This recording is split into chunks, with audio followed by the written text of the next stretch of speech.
మీకు నిజం చెప్పనా అబద్ధం చెప్పనా? నిజమే చెప్పాలా? నిజం చెప్పాలంటే 'ఉస్తాద్ భగత్ సింగ్' సినిమా ఒక average movie. Okay. Average. Okay. నాకెందుకో స్టోరీ అంత పెద్ద హైపు రాలేదు కాబట్టి ఇది హైప్ గురించి కాదు. నాకు మెయిన్ స్టోరీ నచ్చలా. నచ్చలేదు. ఓకే. ఏంటి చాలా స్టోరీ ఏంటిది?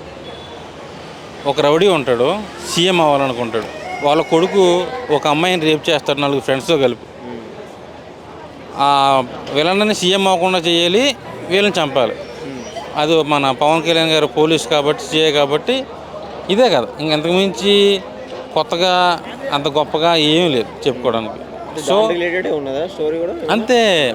ఈ కథ నువ్వు నేను చిన్నప్పటి నుంచి కూడా మనం ఒక 100 సినిమాల్లో చూసుంటాం. హ్మ్. అవునా కదా? 'గబ్బర్ సింగ్ 2' అనుకోవాలి సార్.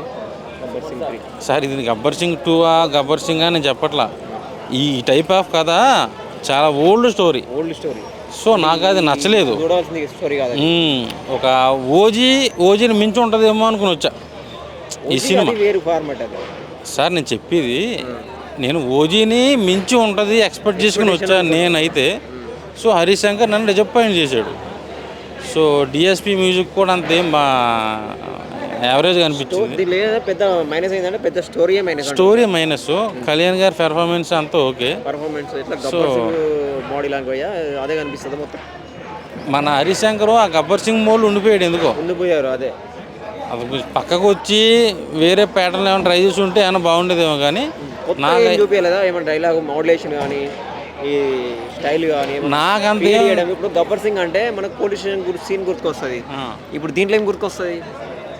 ఇంట్లో చెప్పుకోవాల్సింది ఏముంది, కళ్యాణ్ గారి పెర్ఫార్మెన్సే అంతే. ఏ ఫస్ట్ హాఫ్లో ఏ 2 ప్యారడీ సాంగ్లు పెట్టారు అంతాక్షరిలా, కానీ అదంతేం పేర్ల. Mahesh Babu song, junior NT song ఏ పెట్టారు 2-3. సో ఓవరాల్గా సినిమా చూసుకుంటే యావరేజ్. ఫ్యాన్స్కి నచ్చవచ్చు, నాకైతే నచ్చలేదు. దీన్ని ఇది ఏ వర్షన్లో పవన్ కళ్యాణ్ ఒప్పుకొని ఉంటారు అనుకుంటారు? మన హరిశంకర్ కూడా అది ఏ వర్షన్లో తీసిన అనుకుంటారు? ఇప్పుడు ఆయన ఏంటంటే డిప్యూటీ సీఎం, ఒక పెద్ద హీరో, ఆయనతో ఒక 2 పాటలు 2 ఫైట్లు, ఒక హీరోయిన్, ఈ ప్యాటర్న్లో వెళ్ళిపోతే సేఫ్ జోను. ఎందుకంటే కథ ఎక్కువ ఏదైనా చేసినా, రిస్క్ షాట్ చేసినా కూడా అది సరిగ్గా పేలదేమో. ఎందుకు రిస్క్, ఆయన ఎందుకు ఇబ్బంది పెట్టడం? అంటే ఈ ప్రాజెక్ట్ ఎందుకోసం చేసిన అనుకోవచ్చు మరి? అంటే పవన్ కళ్యాణ్తో ఇంకో సినిమా తీయాలని అని చెప్పేసి ఆ మూడ్లో తీసిన అనుకో సార్. ఇప్పుడు నేను నిజాలు నాకు తెలిసిన నిజాలు చెప్తే బాగోదు. సో నేను చెప్పదలుచుకోలేదు. నాకైతే 'ఉస్తాద్ భగత్ సింగ్' నచ్చలేదు.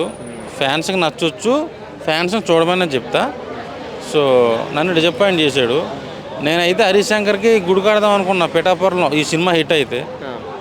సో నేను నా నిర్ణయం మార్చుకున్నా. ఏ సినిమా